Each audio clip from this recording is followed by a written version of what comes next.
আজকের এই অনুষ্ঠানে আয়োজন করেছেন।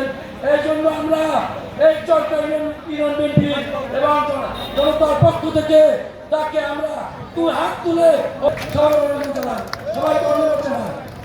প্রিয় নেতৃবৃন্দ, আমি আমার বক্তব্য দীর্ঘায়িত করবো না। আপনারা যুদ্ধ করেছেন, রক্ত দিয়েছেন। আরেকটি যুদ্ধ আছে, ছোট্ট যুদ্ধ, সেটা হচ্ছে আগামী বছর ফেব্রুয়ারি মাসে প্রত্যেকটি জনতা এক একজন নেতার ভূমিকা পালন করতে হবে। প্রত্যেকের নেতৃত্বে জনগণের পাশে থেকে আমরা বিএনপির সমর্থন নিয়ে আগামীতে ইনশাআল্লাহ জাতীয় দল ক্ষমতা আসবে এবং দেশনেত্রী বেগম খালেদা জিয়ার সরকার গঠন হবে। এই বলে আমি আমার বক্তব্য শেষ করছি। সকলকে ধন্যবাদ। আসসালামু আলাইকুম।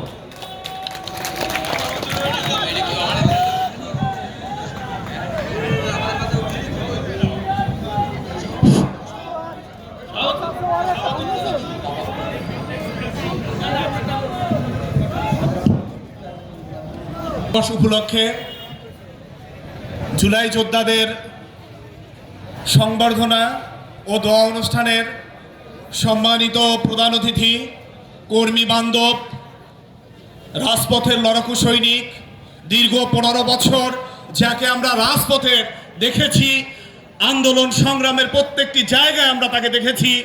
যে সময়ে এই দক্ষিণ অঞ্চলের অনেক বাঘা বাঘা নেতা ঘরের মধ্যে অবস্থান করেছিলেন, তখনও এই আমাদের আজকের এই প্রধান অতিথি জনাব আবু নাসের রহমাতুল্লাহ ভাই তিনি রাজপথে ছিলেন এবং সেই ফ্যাসিস্ট খুনি হাসিনার পুলিশ বাহিনী, র্যাব বাহিনী, বিজিবি এদের রক্তচক্ষুকে উপেক্ষা করেও তিনি বরিশালের প্রত্যেকটি আনাচে কানাচে নেতা কর্মীদেরকে নিয়ে আন্দোলন করেছেন। এটি আমরা দেখেছি। আজকে সর্বপ্রথমে শ্রদ্ধার সঙ্গে এই ফ্যাসিস্ট খুনি হাসিনাকে বাংলাদেশ থেকে বিতাড়ন করতে আমরা সক্ষম হয়েছি। সবচেয়ে